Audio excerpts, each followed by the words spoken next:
Hi guys, welcome to the next video of clustering algorithm exercise.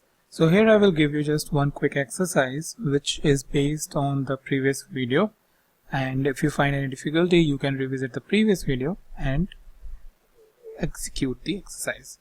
So what I really want you to do is utilize the inbuilt superstore sales data. If you are not sure, then what I'll do is I will just again go and click on the Tableau 10.3 and then go ahead and utilize the saved data source, which is sample superstore. Even if you don't find it here, I will post you here on the attached file so that you can download it. So what I really want you to do is look at these different variables: profit, discount, quantity, sales, as well as profit ratio. Look at these variables, plot it here as part of the scatter chart, and then use the cluster to cluster the data and find how many clusters you are able to find by automatic.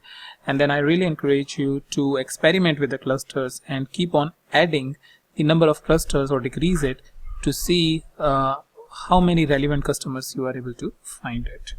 So that's a quick exercise that you can do based on your previous learning. If you find any issue, please feel free to comment it and I will reply as soon as possible.